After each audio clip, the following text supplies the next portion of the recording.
111 अध्याय 111 बेशर्म। Lord Tenet ने कठोर स्वर में चिल्लाते हुए कहा, तुम बदमाश, डॉक्टर येगर से बदला लेने का तुम्हें क्या अधिकार है? डॉक्टर येगर थंडर बयूरो को बचाने की कोशिश में इधर उधर भाग रहे थे और आपने उनकी बिल्कुल भी मदद नहीं की, बल्कि पीछे से उन्हें ठोकर मार दी। हमारे अस्पताल ने तुम्हारे जैसे सुअर या कुत्ते जैसे नीच इंसान को कैसे पैदा कर दिया? अन्य उपस्थित डॉक्टरों ने भी पोलार्ड ली की ओर गुस्से से देखा। वे उसके कृत्यों से अपमानित महसूस कर रहे थे। इसके अलावा आज उसने जो किया, अगर वह फैल गया तो इससे उनके अस्पताल पर बहुत नकारात्मक प्रभाव पड़ेगा। लॉर्ड टेनेट ने नथानिएल लॉर्ड की ओर मुड़कर कहा, श्रीमान लॉर्ड, तुम उसके साथ जैसा चाहो वैसा व्यवहार करो। नथानिएल लॉर्ड ने क्रिश्चियन वेस्ट से कहा, क्रिश्चियन, इस आदमी को यहां से ले जाओ। हाँ। क्रिश्चियन वेस्ट ने सिर हिलाया, सीधे हथकड़ी निकाली और पोलार्ड ली को हथकड़ी पहना दी। पोलार्ड ली पूरी तरह से घबरा गया था और बेताब होकर विनती कर रहा था, निर्देशक महोदय, मुझे एक और मौका दीजिए, मैं फिर कभी ऐसा करने की हिम्मत नहीं करूंगा। लेकिन लॉर्ड टेनेट ने पोलार्ड ली की ओर दोबारा देखने की जहमत नहीं उठाई। पोलार्ड ली ने नथानिएल लॉर्ड से फिर विनती की, श्रीमान लॉर्ड, मुझे माफ कर दो, सचमुच बहुत माफ कर दो, कृपया इस बार मुझे माफ कर दो। नथानिएल लॉर्ड ने सख्ती से कहा, चूंकि तुमने अपराध किया है, इसलिए तुम्हें कानून के अनुसार ही सजा मिलनी चाहिए, कोई तुम्हें माफ नहीं करेगा। लायनल, मेरी गर्लफ्रेंड तुम्हारी मंगेतर की क्लासमेट है, तुम बस खड़े होकर देखते नहीं रह सकते। पोलार्ड ली ने अर्नव येगर पर चिल्लाया। अर्नव येगर अपनी हंसी नहीं रोक पाए, तुम मुझे नुकसान पहुंचाना चाहते थे, लेकिन अब चाहते हो कि मैं तुम्हें बचाऊं। मैंने तुम्हारे जैसा बेशर्म इंसान कभी नहीं देखा। चले जाओ। क्रिश्चियन वेस्ट ने गुस्से से चिल्लाते हुए पोलार्ड ली को वार्ड से बाहर घसीट लिया। लॉर्ड टेनेट ने तुरंत नथानिएल लॉर्ड को प्रणाम किया और कहा, श्रीमान लॉर्ड, हमारे अस्पताल में कर्तव्य की इस अवहेलना के लिए मैं क्षमा चाहता हूं। भविष्य में मैं अपने अस्पताल में डॉक्टरों के प्रबंधन में और अधिक सख्ती बरतूंगा। नथानिएल लॉर्ड ने हाथ हिलाते हुए कहा, निर्देशक टैनर, इसमें आपकी कोई गलती नहीं है। साथ ही मैं बहुत आभारी हूं कि आपने श्रीमान को आमंत्रित किया। येगर मुझे बचाने के लिए तैयार था। आप निश्चिंत रहें, मैं इस मामले को और नहीं फैलाऊंगा। शुक्रिया श्रीमान लॉर्ड, धन्यवाद। लॉर्ड टेनेट ने बार बार उनका धन्यवाद किया। लायनल येगर ने नथानिएल लॉर्ड की ओर मुड़कर कहा, श्रीमान लॉर्ड, हालांकि अभी आपके शरीर में कोई बड़ी समस्या नहीं है, फिर भी पूरी तरह से ठीक होने के लिए इसे कुछ दिनों के अच्छे आराम की आवश्यकता है। अब मैं आपके लिए एक पर्ची लिखूंगा, पर्ची के अनुसार दवा लें, इसे हर दिन समय पर लें, और आप अधिकतम 1 सप्ताह में ठीक हो जाएंगे। इसके बाद अर्नव येगर ने कलम और कागज लिया, एक नुस्खा लिखा और उसे नथानिएल लॉर्ड को सौंप दिया। नथानिएल लॉर्ड ने खुशी से पर्ची ली और बार बार उनका धन्यवाद किया, धन्यवाद, धन्यवाद श्रीमान येगर। थोड़ी और बातचीत के बाद लॉर्ड टेनेट ने अर्नव येगर और उनके समूह को अस्पताल के निकास द्वार तक पहुंचाया। जब वे अस्पताल से निकले, तब शाम के लगभग 5 बज चुके थे। मेलोनी टोबला हंसे और बोले, श्रीमान येगर, आपने आज मेरी आंखें खोल दी। अगर भविष्य में आपको समय मिले तो ड्रैगन टाइगर माउंटेन जरूर जाएं। अर्नव येगर ने सिर हिलाया और कहा, ठीक है, जब मुझे समय मिलेगा तो मैं आपको जरूर परेशान करूंगा। बहुत बढ़िया, तो मैं आपके आदरणीय आगमन की बेसब्री से प्रतीक्षा करूंगा, श्रीमान येगर। मेलोनी टोबला मुस्कुराया और अर्नव येगर के साथ संपर्क जानकारी का आदान प्रदान करने के बाद वह एडी मैक्केना और रिलेली के साथ चला गया। जब मेलोनी टोबला चले गए तो जोसेफ हेंस ने अर्नव येगर से कहा, मास्टर, मुझे पहले विदा लेनी होगी, अगर आपको किसी चीज की जरूरत हो तो कृपया बेझिझक मुझसे संपर्क करें।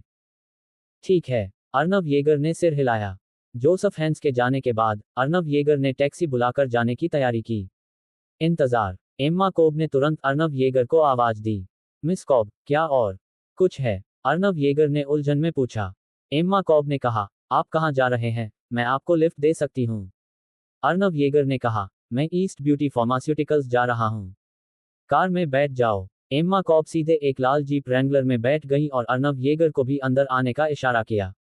अर्नव येगर ने सिर हिलाया और यात्री सीट पर बैठ गए। कुछ ही देर में एम्मा कॉब ने कार स्टार्ट की और सीधे ईस्ट ब्यूटी फार्मास्यूटिकल्स की ओर चल पड़ी।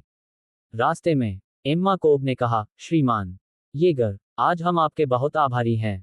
अगर आपने हस्तक्षेप नहीं किया होता तो हम उस काले कपड़े वाले आदमी को कभी पकड़ नहीं पाते और थंडर लीडर और उसके आदमी जीवित नहीं बच पाते। धन्यवाद। अर्नव येगर ने सिर हिलाते हुए कहा, यह एक मामूली बात थी, धन्यवाद की कोई जरूरत नहीं थी। एम्मा कोब ने पूछा, आप ईस्ट ब्यूटी फार्मास्यूटिकल्स किस लिए गए थे? येगर ने कहा, मेरी मंगेतर ईस्ट ब्यूटी फार्मास्यूटिकल्स की अध्यक्ष हैं और मैं उनकी सहायक हूं। क्या एम्मा कोब क्षण भर के लिए अवाक रह गई। श्रीमान येगर, अपनी क्षमताओं के बावजूद, क्या तुम सचमुच किसी कंपनी में एक मामूली सहायक बनने को तैयार हो? और क्या आप मजाक कर रहे हैं? रिवर्सिटी की मशहूर ब्यूटी प्रेसिडेंट आपकी मंगेतर हैं। सहायक होने में क्या बुराई है? ये तो काफी आजादी देने वाला काम है। येगर ने अपने कंधे उचकाए और फिर आगे कहा, और मैं मजाक नहीं कर रहा हूं। जूलिया स्टीवर्ट वास्तव में मेरी मंगेतर हैं। एम्मा कॉब ने भौहें चढ़ाते हुए कहा, चाहे जूलिया स्टीवर्ट आपकी मंगेतर हो या न हो, आपकी प्रतिभा को बर्बाद नहीं किया जाना चाहिए। आप मेरे साथ काम क्यों नहीं करते? आपकी क्षमताओं के दम पर उन अपराधियों के पास छिपने की कोई जगह नहीं होगी। दिलचस्पी नहीं है। येगर ने अपना सिर हिलाया। क्या आप इस पर विचार कर सकते हैं? एम्मा कॉब अब भी कुछ हद तक हार मानने को तैयार नहीं थी, और वह वास्तव में येगर को अपने पक्ष में करना चाहती थी। विचार नहीं करेंगे। येगर ने अब भी अपना सिर हिलाया। येगर को टस से मज न होते देख एम्मा कॉब पूरी तरह असहाय हो गई। कुछ ही देर बाद कार ईस्ट ब्यूटी फार्मास्यूटिकल्स के प्रवेश द्वार पर पहुंची। सवारी के लिए धन्यवाद। येगर ने धन्यवाद कहा, फिर कार से बाहर निकलने की तैयारी करने लगा। मुझे अपना फोन दो। एम्मा कोब ने अर्नव येगर की ओर अपना हाथ बढ़ाया। क्यों? येगर के चेहरे पर असमंजस के भाव थे। एम्मा कॉब ने कहा, हाँ, चलिए नंबर एक्सचेंज कर लेते हैं। ऐसा न करना ही बेहतर होगा। येगर अनिच्छुक थे। हालांकि यह महिला इतनी खूबसूरत थी कि जूलिया स्टीवर्ट को टक्कर दे सकती थी, लेकिन वह काफी गुस्सैल थी और मारपीट करने की प्रवृत्ति रखती थी, इसलिए वह उसके साथ ज्यादा बातचीत नहीं करना चाहता था। जब मैं कहूं कि दे दो, तो बस मुझे दे दो, इतनी बातें करना बंद करो। एम्मा कोब ने गुस्से से देखते हुए अर्नव येगर की पतलून की जेब में हाथ डाला और उसका मोबाइल फोन निकाल लिया। आप? येगर अचानक अवाक रह गया और उसके पास कहने के लिए शब्द नहीं थे। यह महिला कुछ ज्यादा ही दबंग थी, है ना? उसने वह चीज नहीं दी, तो उसने खुद ही उसे निकाल लिया। एम्मा कॉब ने अर्नव येगर का फोन छीना, उसमें अपना नंबर डाला, उसे सेव किया और फिर फोन वापस अर्नव येगर को फेंक दिया। मेरा नंबर डिलीट मत करना, अगर तुमने ऐसा करने की हिम्मत की तो मैं तुम्हें आसानी से नहीं छोड़ूंगा। एम्मा कोब ने अर्नव येगर की ओर शरारती अंदाज में एक मुक्का मारा। अर्नव येगर हंसे और अपना सिर हिलाया, फिर कार का दरवाजा खोलकर कार से बाहर निकल गए। जब एम्मा कॉब गाड़ी चलाकर चली गई, तो अर्नव येगर मुड़ा और ईस्ट ब्यूटी फार्मास्यूटिकल्स में चला गया। असिस्टेंट येगर वापस आ गए हैं। सहायक येगर, क्या आप आज रात खाली हैं? चलिए साथ में खाना खाते हैं। असिस्टेंट येगर, आपका फोन नंबर क्या है? आपका वीचैट हैंडल क्या है? रास्ते में कर्मचारियों ने अर्नव येगर का उत्साहपूर्वक अभिवादन किया। आज सुबह जो कुछ हुआ था, वह पहले ही पूरी कंपनी में फैल चुका था, और अर्नव येगर के असाधारण चिकित्सा कौशल का पता चलने के बाद हर कोई उनकी प्रशंसा करने लगा और उनसे दोस्ती करना चाहता था। सबकी उमंग देखकर अर्नव येगर दौड़ने लगे। राष्ट्रपति कार्यालय पहुंचने पर अर्नव येगर ने दरवाजे पर दस्तक दी। अंदर आएं। जूलिया स्टीवर्ट की आवाज ऑफिस के अंदर से आई। लायनल येगर ने दरवाजा धकेलकर अंदर प्रवेश किया और देखा कि जूलिया स्टीवर्ट काम में व्यस्त थीं। जूलिया स्टीवर्ट ने ऊपर देखा और अर्नव येगर को अंदर आते हुए पाया, और हैरानी से पूछा, पूरा दिन बिताने के बाद आप अभी वापस क्यों आए? क्या कुछ हुआ है? 112 अध्याय 112 अवसर सृजन। अर्नव येगर ने कुछ भी नहीं छिपाया और जूलिया स्टीवर्ट को उस दिन की घटनाओं का पूरा ब्यौरा दिया। हालांकि जूलिया को ज्यादा सोचने से रोकने के लिए अर्नव येगर ने जानबूझकर पोलार्डली के कारनामों को छिपाया था। अर्नव की कहानी सुनने के बाद जूलिया स्टीवर्ट की खूबसूरत आंखें आश्चर्य से चौड़ी हो गईं। हे भगवान, आपने ये सब एक ही दिन में कर लिया। आप तो मुझसे भी ज्यादा व्यस्त रहे हैं, अपराधियों को पकड़ने और लोगों की जान बचाने के काम में। अर्नव येगर ने बेबसी से कहा, शायद महान शक्ति के साथ महान जिम्मेदारी आती है, का यही मतलब है। जूलिया स्टीवर्ट ने चिढ़ाते हुए कहा, हाँ हाँ हाँ, आप पूरी दुनिया में सबसे शक्तिशाली हैं, आप खुद को सुपरमैन समझते हैं, और पूरी दुनिया आपके द्वारा बचाए जाने का इंतजार कर रही है। Quote ellipsis quote. Arnav Yeager को समझ नहीं आ रहा था कि हंसे या रोए, उसे जूलिया से इस तरह के मजाक की उम्मीद नहीं थी। उसने सिर हिलाया और विषय बदलते हुए कहा, वैसे जूलिया, लगभग 6 बज चुके हैं, क्या तुम काम खत्म नहीं करने वाली हो? जूलिया स्टीवर्ट ने जवाब दिया, मुझे आज भी कुछ काम निपटाने हैं, इसलिए शायद थोड़ी देर हो जाएगी। आप बगल वाले दफ्तर में थोड़ी देर इंतजार कर सकते हैं। अर्नव येगर ने सिर हिलाते हुए कहा, कोई बात नहीं, आप अपना काम कीजिए, मैं यहीं आपका इंतजार करूंगा। ठीक है फिर। जूलिया ने सिर हिलाया और अपना काम जारी रखा। अर्नव ने अपने लिए एक कप कॉफी डाली और एक पत्रिका के पन्ने पलटने लगा। समय पल पल बीतता जा रहा था, और पता ही नहीं चला कि शाम के 7 बज चुके थे, और आसमान धीरे धीरे अंधेरा होता जा रहा था। इसी समय जूलिया के मोबाइल फोन पर एक कॉल आई। जूलिया स्टीवर्ट ने फोन उठाया। फोन कॉल के बाद जूलिया के चेहरे पर खुशी की झलक दिखाई दी। वह खड़ी हुई और बोली, लायनल, चलो, मेरे साथ ब्लू स्काई क्लब चलो। हम। अर्नव असमंजस में दिख रहा था। हम क्लब क्यों जा रहे हैं? जूलिया स्टीवर्ट ने कहा, राष्ट्रपति स्पेंस ने अभी मुझे फोन किया और बताया कि वह आज रात ब्लू स्काई क्लब में एक आदान प्रदान कार्यक्रम की मेजबानी कर रही हैं, और एक्सीलेंट चैम्बर ऑफ कॉमर्स के सभी मालिक इसमें शामिल होंगे। इसलिए राष्ट्रपति स्पेंस मुझे इस कार्यक्रम में आमंत्रित करना चाहते हैं, ताकि मुझे कुछ मालिकों के साथ फिर से सहयोग स्थापित करने के अवसर मिल सकें।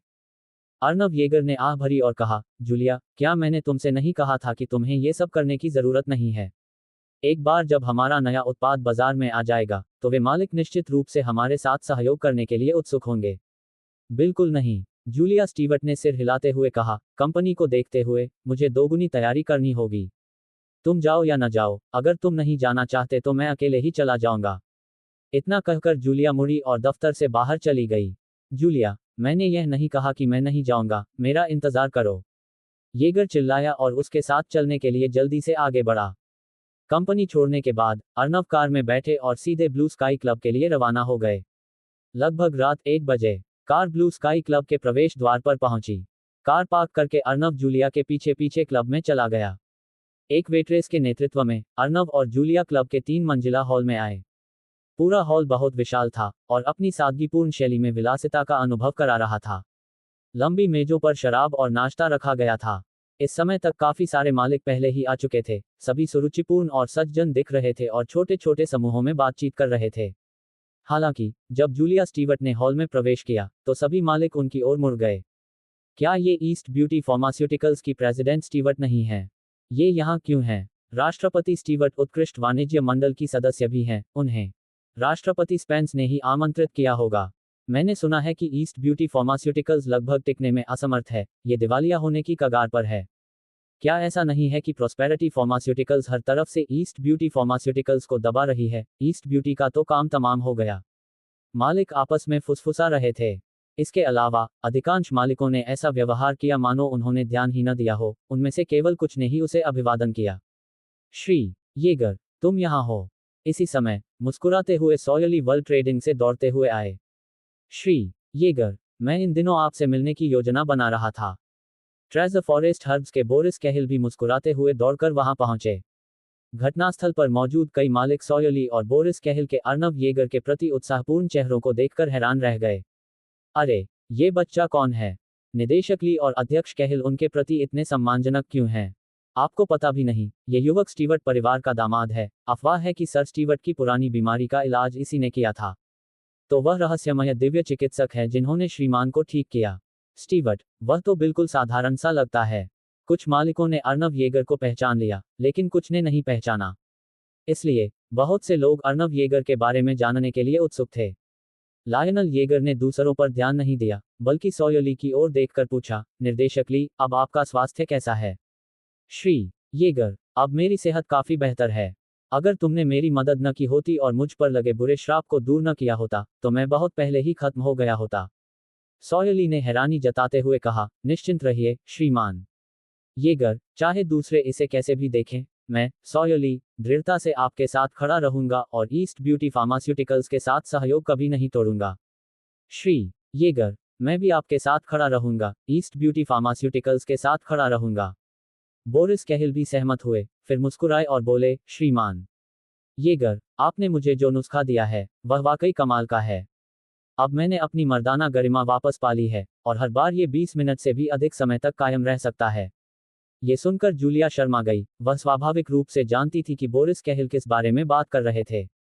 लायनल येगर जानते थे कि जूलिया शर्मीली है, इसलिए उन्होंने इस विषय पर ज्यादा देर तक बात नहीं की, बल्कि कहा, डायरेक्टर ली, प्रेसिडेंट कैहिल, ईस्ट ब्यूटी फार्मास्यूटिकल्स के साथ सहयोग न तोड़ना आपका सबसे सही निर्णय है। बहुत जल्द ही आपको अपने इस फैसले पर खुशी होगी। सॉयली ने अपनी ठुड्डी सहलाते हुए कहा, श्रीमान येगर, क्या ऐसा हो सकता है कि ईस्ट ब्यूटी फार्मास्यूटिकल्स वापसी कर सके? अर्नव येगर ने जवाब दिया, वे न केवल वापसी कर सकते हैं, बल्कि स्थिति को पूरी तरह से बदल भी सकते हैं। उम्मीद है। सॉयली ने आह भरी और सिर हिलाया। दरअसल उन्हें ईस्ट ब्यूटी फार्मास्यूटिकल्स से बहुत ज्यादा उम्मीदें नहीं थीं। इस समय ईस्ट ब्यूटी फार्मास्यूटिकल्स की हालत बेहद खराब थी। वे इससे कैसे उबर सकते थे? बोरिस कैहिल के विचार भी सॉयर के विचारों से मिलते जुलते थे।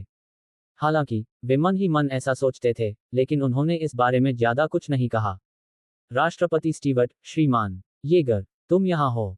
इसी समय हल्के भूरे रंग के पेशेवर सूट में सजी धजी, सुरुचिपूर्ण और गरिमापूर्ण दिख रही जेनिस स्वान मुस्कुराते हुए आगे बढ़ी। येगर ने पूछा, राष्ट्रपति स्पेंस, मैगी कैसी हैं? जेनिस स्वान मुस्कुराई और बोली, श्रीमान येगर, आपकी मदद के लिए धन्यवाद, मैगी अब काफी बेहतर है। डॉक्टर ने कहा कि उसे कुछ दिनों में अस्पताल से छुट्टी मिल सकती है। अच्छी बात है। अर्नव येगर ने सिर हिलाया। इसके बाद जेनिस स्वान ने जूलिया स्टीवर्ट की ओर मुड़कर कहा, राष्ट्रपति स्टीवर्ट, मैंने आज इस कार्यक्रम का आयोजन विशेष रूप से सभी के बीच संवाद और सहयोग पर चर्चा को सुविधाजनक बनाने के लिए किया है। दूसरा, इसका उद्देश्य आपके लिए एक अवसर पैदा करना भी है। आप व्यक्तिगत रूप से सभी को ईस्ट ब्यूटी फार्मास्यूटिकल्स की वर्तमान स्थिति और आगे की योजनाओं के बारे में बता सकते हैं। शायद आप कुछ हद तक सहयोग फिर से हासिल कर सकें। जूलिया स्टीवर्ट ने उन्हें धन्यवाद देते हुए कहा, इस अवसर को प्रदान करने के लिए राष्ट्रपति स्पेंस को धन्यवाद। जेनिस स्वान ने कहा, आपका स्वागत है। मैंने आपकी मदद करने का वादा किया था, इसलिए स्वाभाविक रूप से मैं अपना वादा नहीं तोड़ सकती। 113, अध्याय 113, अनचाहे। इतना कहकर जेनिस स्वान हॉल के सामने की ओर चली गईं। वहां मौजूद सभी लोगों ने बारी बारी से जेनिस स्वान की ओर देखा। जेनिस स्वान ने भीड़ की ओर देखा और कहा, आप सभी का धन्यवाद कि आपने अपने व्यस्त कार्यक्रम से समय निकालकर आज रात इस आदान प्रदान कार्यक्रम में भाग लिया। सभी को ये पता होना चाहिए कि ईस्ट ब्यूटी फार्मास्यूटिकल्स की वर्तमान स्थिति अच्छी नहीं है और हम दिवालिया होने के कगार पर हैं। लेकिन मुझे उम्मीद है कि हर कोई मेरा चेहरा देखकर ईस्ट ब्यूटी फार्मास्यूटिकल्स और अध्यक्ष स्टीवर्ट की मदद करेगा। आखिरकार हर कोई उत्कृष्ट वाणिज्य मंडल का सदस्य है और हमें एक दूसरे की मदद और समर्थन करना चाहिए। मुझे विश्वास है कि जब तक ईस्ट ब्यूटी फार्मास्यूटिकल्स इस कठिनाई को दूर कर लेती है, राष्ट्रपति स्टीवर्ट निश्चित रूप से आपकी मदद के लिए आपको धन्यवाद देंगे। एक बॉस ने आह भरी और कहा, अरे राष्ट्रपति स्वान, बेशक हमें आपको सम्मान देना होगा। लेकिन आप जानते हैं कि ईस्ट ब्यूटी फार्मास्यूटिकल्स में अब क्या स्थिति है, इसे सुधारने की कोई संभावना नहीं है। अगर हम ईस्ट ब्यूटी फार्मास्यूटिकल्स के साथ सहयोग जारी रखते हैं, तो इसका असर भविष्य में हमारी कंपनियों पर पड़ेगा। जी हाँ, राष्ट्रपति स्वान, हम राष्ट्रपति स्टीवर्ट की मदद करने की आपकी इच्छा को समझ सकते हैं, लेकिन कुछ चीजें ऐसी हैं जिनमें हम मदद कर सकते हैं, और कुछ चीजें ऐसी हैं जिनमें हम बिल्कुल भी मदद नहीं कर सकते। एक अन्य बॉस ने अपनी बात रखी। मुझे लगता है कि राष्ट्रपति स्टीवर्ट के लिए बेहतर होगा कि वे जाकर प्रॉस्पेरिटी फार्मास्यूटिकल से दया दिखाने की गुहार लगाएं। अन्य प्रमुख अधिकारियों ने भी अपनी राय व्यक्त की, और उनमें से किसी को भी अब ईस्ट ब्यूटी फार्मास्यूटिकल से कोई खास उम्मीद नहीं थी। चाहे कुछ भी हो जाए, मुझे अब भी उम्मीद है कि हर कोई राष्ट्रपति स्टीवर्ट को एक मौका देगा। जेनिस स्वान ने मन ही मन आह भरी, अब राष्ट्रपति स्टीवर्ट को कुछ शब्द बोलने दीजिए, और आप उनके शब्दों को सुनने के बाद निर्णय ले सकती हैं। इतना कहकर उन्होंने जूलिया स्टीवर्ट की ओर सिर घुमाया और कहा, राष्ट्रपति स्टीवर्ट, कृपया सभी से कुछ शब्द कहें। जूलिया स्टीवर्ट ने सिर हिलाया और फिर हॉल के सामने की ओर चली गईं। उसने गहरी सांस ली, अपने मन को शांत किया और दर्शकों को संबोधित करते हुए कहा, सभी लोग, ये सच है कि ईस्ट ब्यूटी फार्मास्यूटिकल्स की स्थिति इस समय अच्छी नहीं है, लेकिन मुश्किलें अस्थायी हैं। इस समय हम ईस्ट ब्यूटी फार्मास्यूटिकल्स में नए उत्पादों को विकसित करने के लिए कड़ी मेहनत कर रहे हैं, और एक सप्ताह से भी कम समय में हमारा नया उत्पाद बाजार में आ जाएगा। मुझे हमारे नए उत्पादों पर पूरा भरोसा है, और जब तक वे बाजार में मौजूद हैं, ईस्ट ब्यूटी फार्मास्यूटिकल्स निश्चित रूप से फिर से उठेगी। इसलिए मुझे उम्मीद है कि सभी लोग ईस्ट ब्यूटी फार्मास्यूटिकल्स को एक और सप्ताह का समय दे सकेंगे। बस एक हफ्ता, और आप सभी ईस्ट ब्यूटी फार्मास्यूटिकल्स में बदलाव देखेंगे। एक पल रुककर जूलिया स्टीवर्ट ने आगे कहा, और मैं आप सभी से वादा करती हूँ, जब तक आप ईस्ट ब्यूटी फार्मास्यूटिकल्स के साथ अपना सहयोग समाप्त नहीं करते, भविष्य में आप हमारे सबसे वफादार भागीदार बने रहेंगे, और मैं आपको और अधिक लाभ देने के लिए तैयार हूँ। जूलिया स्टीवर्ट का भाषण सुनकर वहां मौजूद बॉस दबी आवाज में आपस में चर्चा करने लगे। जूलिया की बातों से कुछ अधिकारी प्रभावित हुए और वे इस बात पर विचार कर रहे थे कि ईस्ट ब्यूटी फार्मास्यूटिकल्स के साथ सहयोग जारी रखा जाए या नहीं।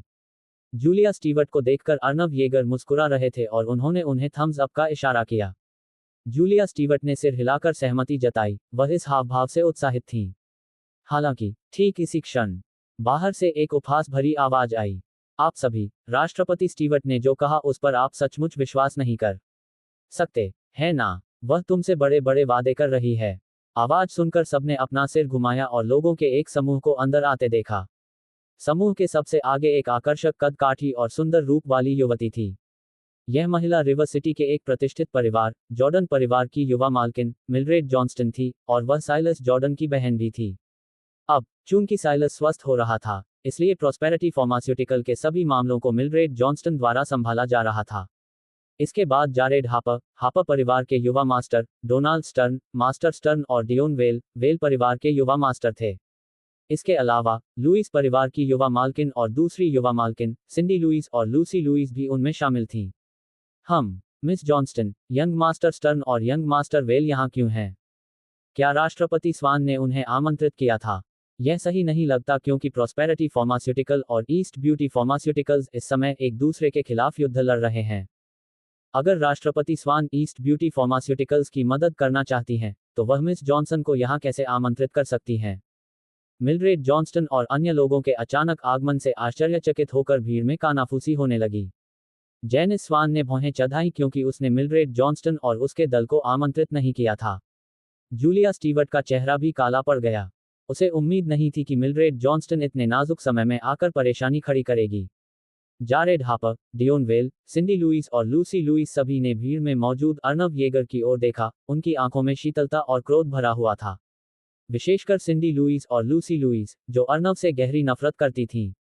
कुछ दिन पहले वे दोनों घुटनों के बल बैठ गए थे और अर्नव से अपने दादाजी को बचाने की भीख मांग रहे थे, और उनके दादाजी तो अपनी आधी संपत्ति उसे देने के लिए भी तैयार थे।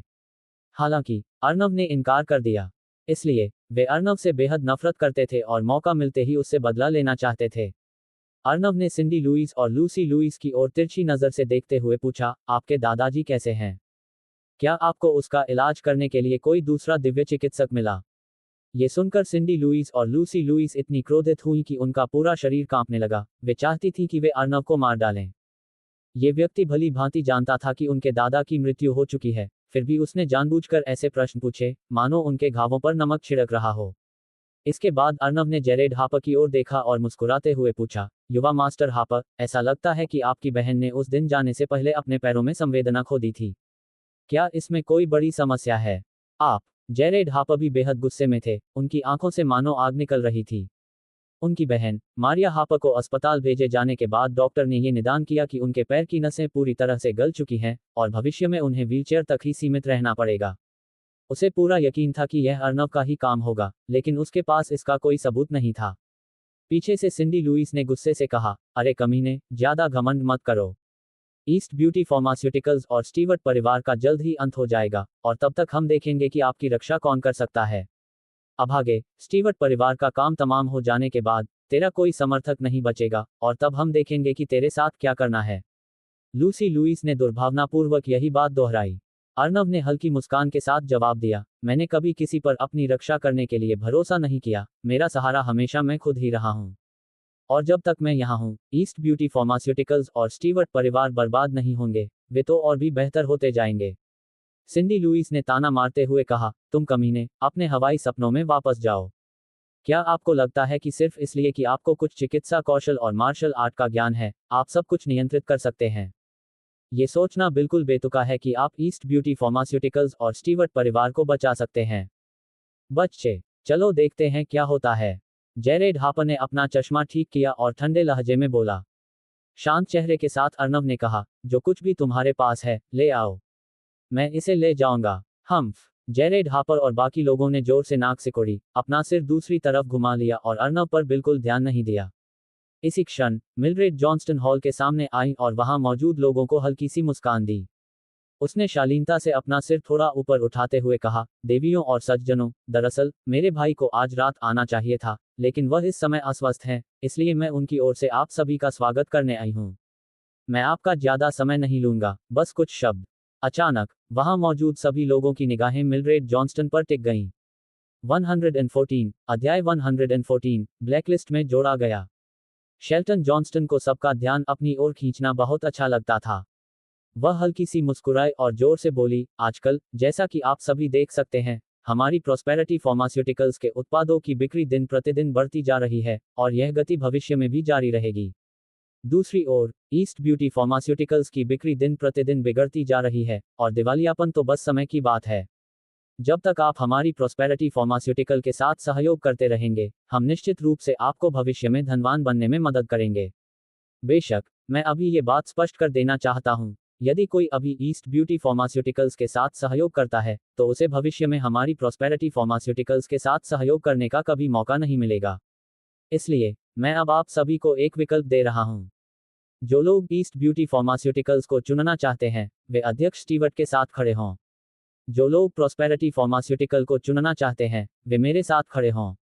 उस समय, वहां मौजूद बॉस आपस में फुसफुसाने लगे और फायदे नुकसान का विश्लेषण करने लगे।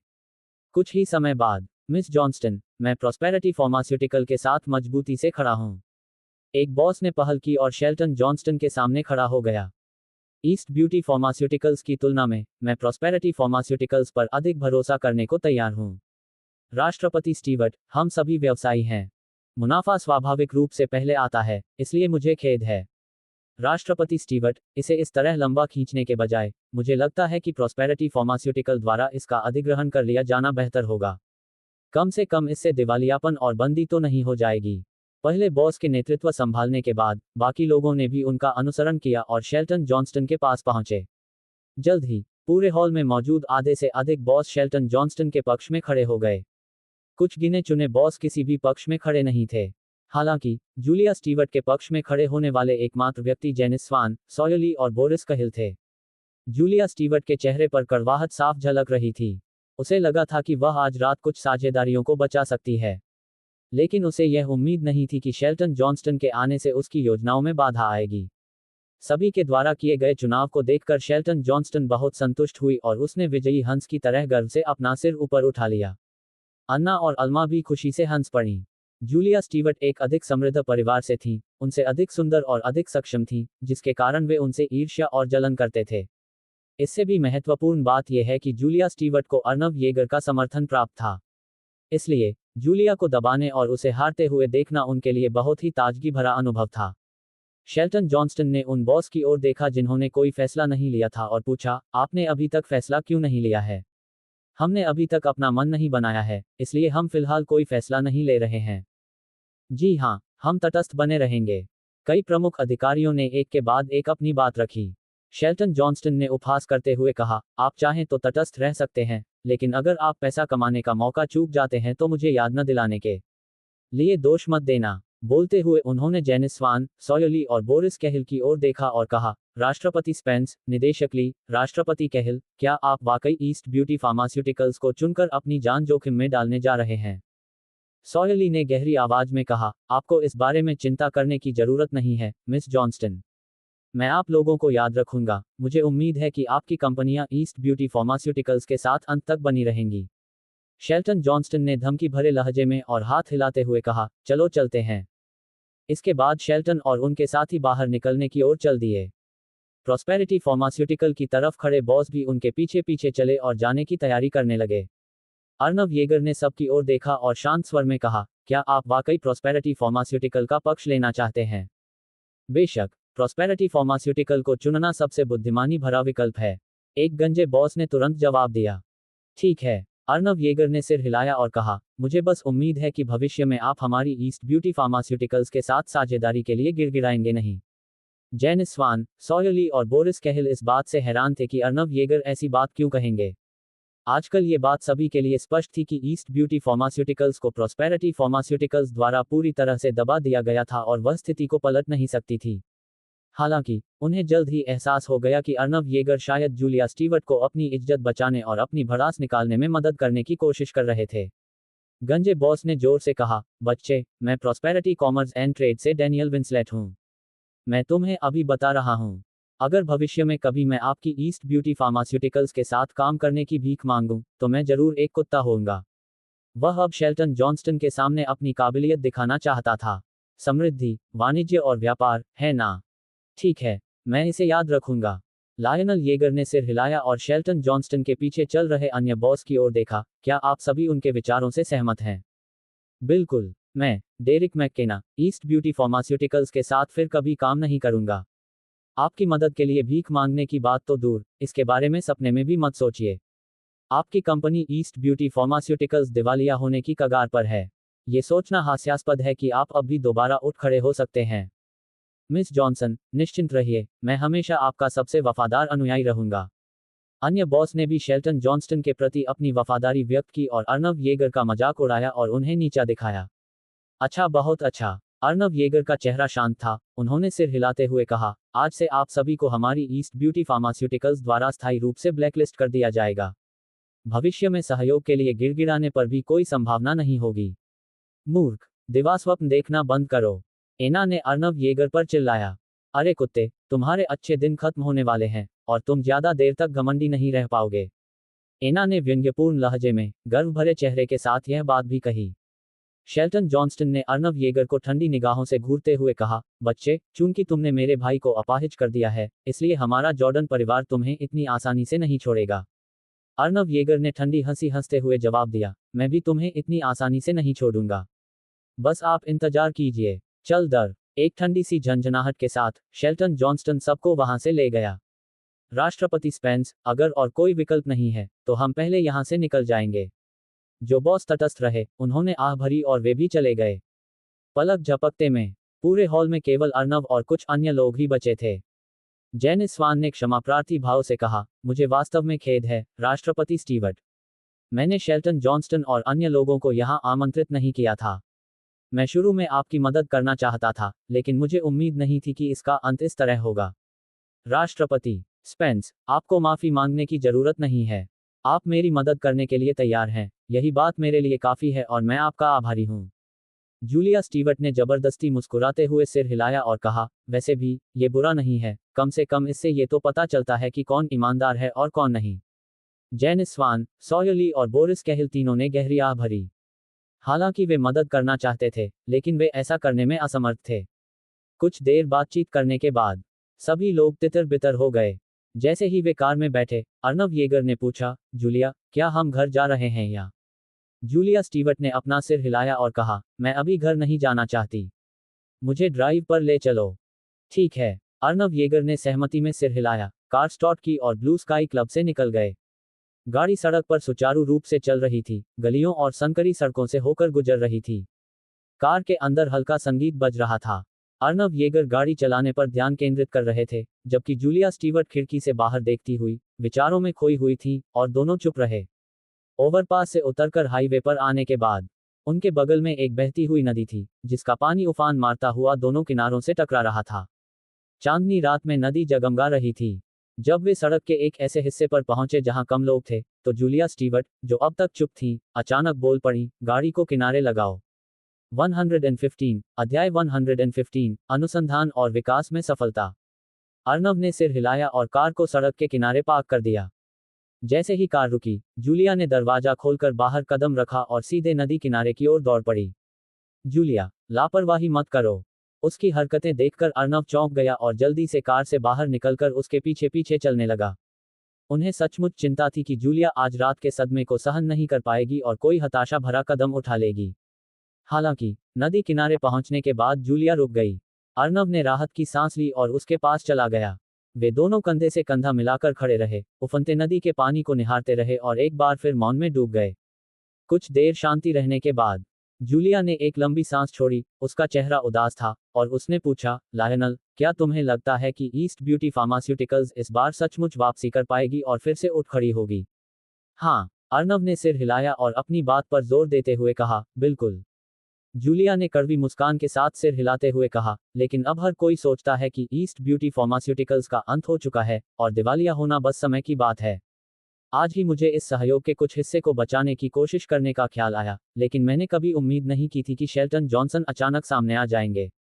और लगभग सभी प्रमुख अधिकारियों ने प्रॉस्पेरिटी फार्मास्यूटिकल का समर्थन करना शुरू कर दिया है। लायनल ने दूर बहती नदी के पानी को निहारा और शांत स्वर में कहा, चिंता मत करो, जिन्होंने प्रॉस्पेरिटी फार्मास्यूटिकल का सहारा लिया है, उन्हें अपने फैसले पर पछतावा होगा। जूलिया ने अर्नव के सुंदर चेहरे की ओर मुड़कर हैरानी से पूछा, अर्नव, तुम हमेशा इतने आत्मविश्वासी क्यों रहते हो? हमेशा इतने आशावादी। ऐसा लगता है मानो दुनिया में ऐसी कोई चीज ही नहीं है जो आपको चिंतित कर सके। अर्नव मुड़ा और उसकी आंखों में घूरते हुए अपने सफेद दांतों की एक पंक्ति दिखाते हुए मुस्कुराया, क्योंकि मुझे अपने गुप्त नुस्खे पर भरोसा है और क्योंकि मैंने प्रॉस्पेरिटी फार्मास्यूटिकल या उनमें से किसी को भी कभी गंभीरता से नहीं लिया है। इसलिए मेरी तरह आपको भी आत्मविश्वासी और सकारात्मक होना होगा। जूलिया अर्नव की मुस्कान देखकर हंस पड़ी। वह मुस्कुराए बिना नहीं रह सकी और आंखें घुमाते हुए बोली, क्या मुझे भी तुम्हारी तरह बेखबर और लापरवाह होने की जरूरत है? इसे बेखबर और लापरवाह कैसे कहा जा सकता है? अर्नव ने सिर हिलाते हुए कहा, मुझ पर भरोसा रखें, नए उत्पाद के लॉन्च के दिन ईस्ट ब्यूटी फार्मास्यूटिकल्स निश्चित रूप से एक शानदार वापसी करेगी। तब तक आप खुशी से झूम उठेंगे। जूलिया ने अपने होंठ सिकोड़ते हुए पूछा, क्या ईस्ट ब्यूटी फार्मास्यूटिकल्स वाकई हालात बदल सकती है? हाँ। अर्नव की आंखों में दृढ़ संकल्प झलक रहा था जब उसने जवाब दिया और कहा, अगर ईस्ट ब्यूटी फार्मास्यूटिकल्स दिवालिया भी हो जाती है, तब भी मैं तुम्हारा ख्याल रख सकता हूँ। ये सुनकर जूलिया का चेहरा गुस्से से लाल हो गया। तुम्हारे समर्थन की किसे जरूरत है? इतना कहकर उसने अपना सिर घुमाकर नदी के पानी की ओर देखा।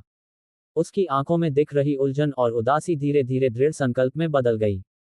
हाँ, अभी अंत नहीं हुआ था, और सब कुछ अनिश्चित था। शायद यह वैसा ही होगा जैसा अर्नव ने कहा था, ईस्ट ब्यूटी फार्मास्यूटिकल्स मजबूती से उभरेगी और एक शानदार वापसी की लड़ाई लड़ेगी। उसने गहरी सांस ली और विशाल नदी की ओर चिल्लाते हुए कहा, मैं, जूलिया, आसानी से पराजित नहीं होने वाली, और न ही ईस्ट ब्यूटी फार्मास्यूटिकल्स। ये तो बिल्कुल बकवास है, प्रॉस्पेरिटी फार्मास्यूटिकल। देखो मैं तुम्हें अपने पैरों तले रौंद दूंगा। अर्नव ने भी उस विशाल नदी पर चिल्लाया। उन पर पैर रखो। जूलिया भी उनके पीछे पीछे गई और चिल्लाने लगी। जोर से कदम बढ़ाओ, अपनी पूरी ताकत से कदम बढ़ाओ। उन्हें टुकड़े टुकड़े कर दो। वे दोनों बारी बारी से पागलों की तरह नदी किनारे चिल्ला रहे थे। अंततः वे दोनों जोर से हंस पड़े। कुछ देर हंसने के बाद वे आखिरकार चुप हो गए। लायनल ने मुड़कर पूछा, जूलिया, क्या अब तुम बेहतर महसूस कर रही हो? जूलिया ने एक गहरी सांस ली और सिर हिलाते हुए कहा, काफी बेहतर। अच्छी बात है। अर्नव मुस्कुराया और बोला, भविष्य में अगर आप नाखुश हैं तो उसे अपने अंदर दबाकर रखने के बजाय खुलकर बोल दें। हम। जूलिया ने गंभीरता से सिर हिलाया और अर्नव की ओर सौम्य भाव से देखते हुए कहा, अर्नव, इस कठिन समय में हमेशा मेरे साथ रहने और मेरा हौसला बढ़ाने के लिए आपका धन्यवाद। अन्यथा शायद मैं सचमुच टिक नहीं पाता। धन्यवाद। अर्नव मुस्कुराया, तुम मेरी मंगेतर हो, तो मेरे अलावा तुम्हारे लिए और कौन होगा? और वैसे भी हम दोनों के बीच धन्यवाद कहने की कोई जरूरत नहीं है। जूलिया ने अर्नव की ओर गहरी नजरों से देखा और पूछा, अर्नव, क्या तुम हमेशा मेरे साथ रहोगे? ये सवाल सुनकर अर्नव एक पल के लिए रुका, फिर सिर हिलाकर बोला, हाँ। जूलिया ने कुछ पल अर्नव को घूरने के बाद अपना सिर दूसरी तरफ घुमा लिया।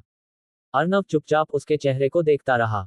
शाम की हवा ने उसके खूबसूरत बालों को बिखेर दिया, और नियॉन लाइटें उसके मनमोहक चेहरे पर चमक रही थीं, जिससे वह अतुलनीय रूप से सुंदर लग रही थी। किसी तरह अर्नव के भीतर स्नेह की एक लहर उठती हुई महसूस हुई। आपको ये पता होना चाहिए कि उसने पहले कभी ऐसा महसूस नहीं किया था। क्या ऐसा हो सकता है कि उसे सचमुच इस महिला से प्यार हो गया हो? हो सकता है ये बात सच ही हो। वह खुद से झूठ नहीं बोल सकता था।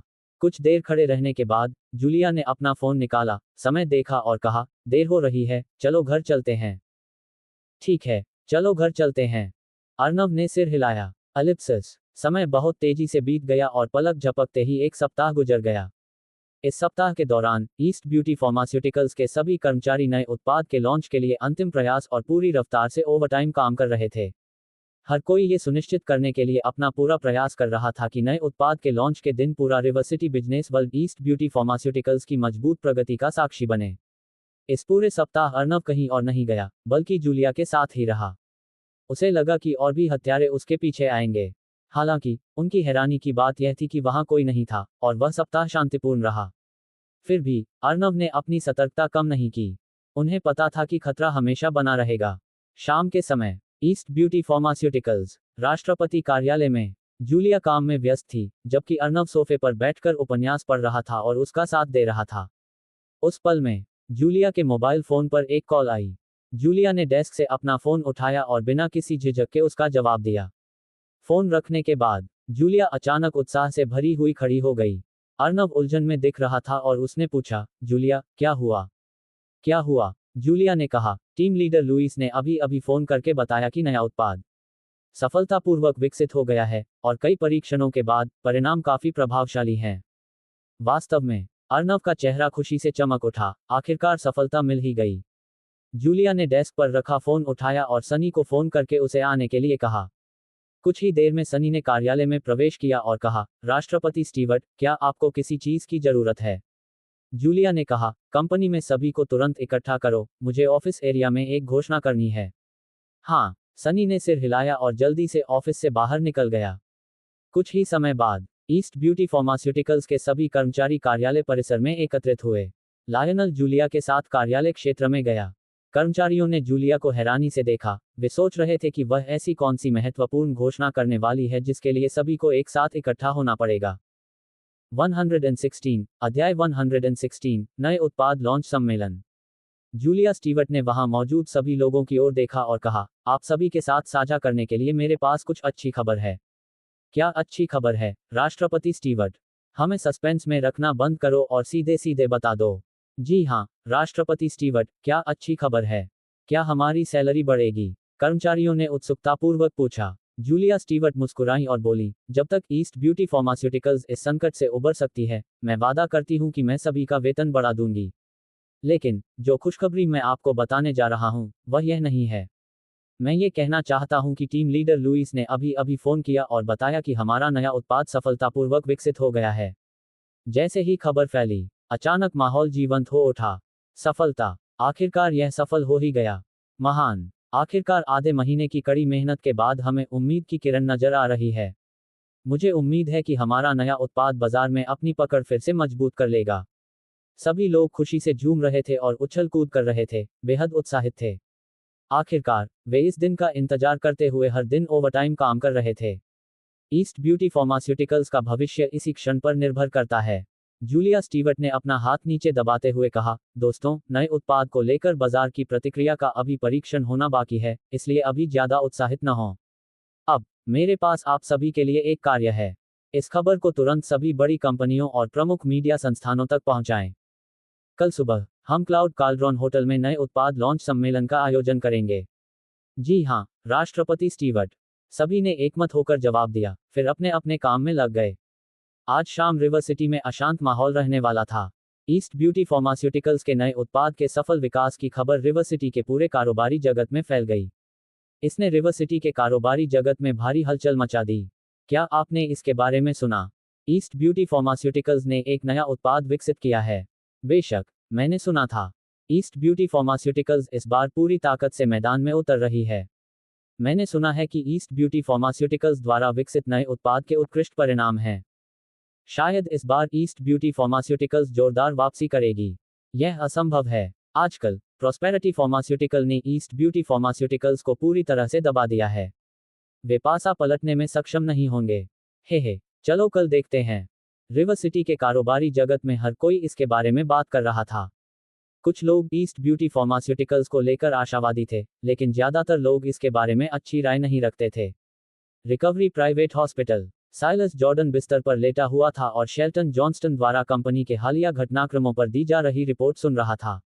रिपोर्ट पूरी होने के बाद साइलस जॉर्डन का चेहरा गंभीर हो गया। मिल्ड्रेड, कल से ईस्ट ब्यूटी फार्मास्यूटिकल्स पर हमले तेज कर दो और यह सुनिश्चित करो कि वे उबर न सकें। हाँ, बड़े भाई, शेल्टन जॉनस्टन ने सिर हिलाकर जवाब दिया। उसी समय शेल्टन जॉनस्टन के मोबाइल फोन पर एक कॉल आई। शेल्टन ने तुरंत फोन उठाया। कॉल के बाद शेल्टन जॉनस्टन ने कहा, बिग ब्रदर, कंपनी ने अभी अभी फोन किया और बताया कि ईस्ट ब्यूटी फार्मास्यूटिकल्स ने एक नया उत्पाद विकसित किया है और कल सुबह एक नए उत्पाद लॉन्च सम्मेलन आयोजित करने की योजना बना रही है। ओह, वास्तव में? साइलस जॉर्डन ने उपहास उड़ाते हुए कहा, ऐसा लगता है कि जूलिया स्टीवर्ट ने अभी तक हार नहीं मानी है और वह हमसे प्रतिस्पर्धा करने की कोशिश कर रही है। दिलचस्प, बहुत दिलचस्प। शेल्टन ने पूछा, बड़े भाई, अब हमें आगे क्या करना चाहिए? साइलस जॉर्डन ने एक पल सोचा। मिल्ड्रेड, तुरंत सभी बड़ी कंपनियों को सूचित करो और उन्हें बताओ कि जो कोई भी कल ईस्ट ब्यूटी फार्मास्यूटिकल्स के नए उत्पाद लॉन्च सम्मेलन में भाग लेने की हिम्मत करेगा, वह प्रॉस्पेरिटी फार्मास्यूटिकल और जॉर्डन परिवार का दुश्मन है।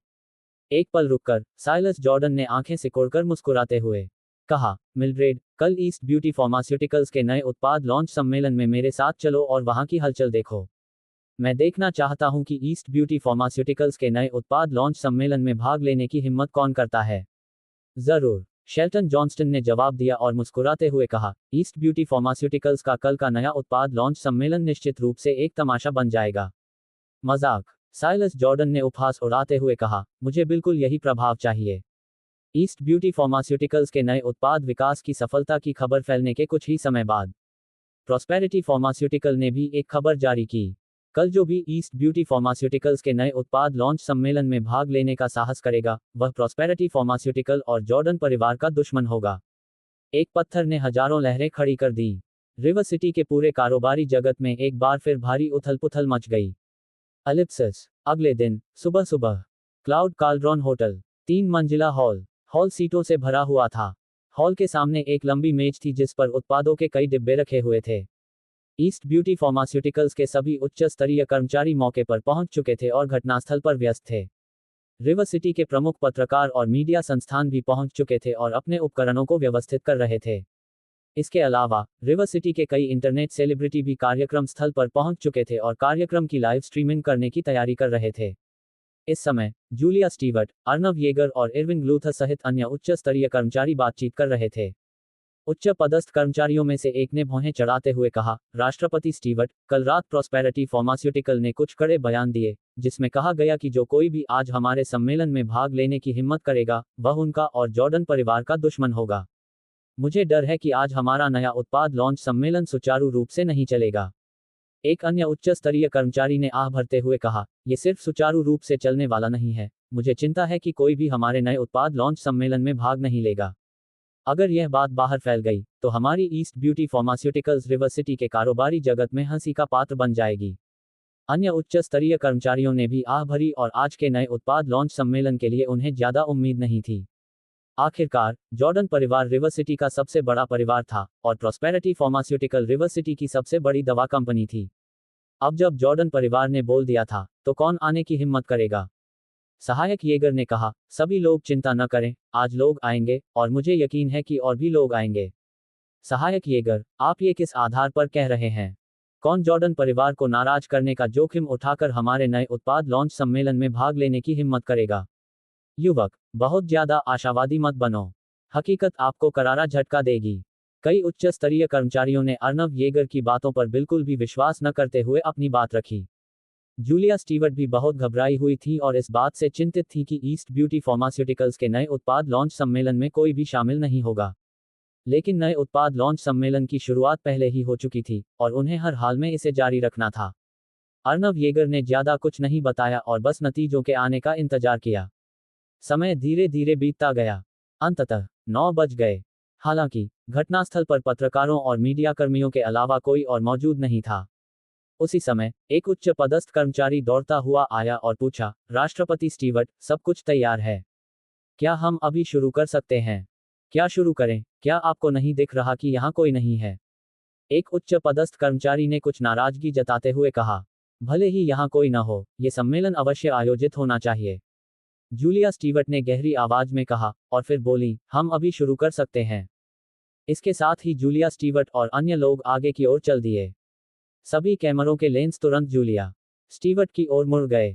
जूलिया स्टीवर्ट ने गहरी सांस ली और जोर से कहा, सुप्रभात सभी को, मैं जूलिया स्टीवर्ट हूँ, ईस्ट ब्यूटी फार्मास्यूटिकल्स की अध्यक्ष। मैं इसके द्वारा घोषणा करता हूँ कि ईस्ट ब्यूटी फार्मास्यूटिकल्स के नए उत्पाद लॉन्च सम्मेलन का अब शुभारंभ होगा।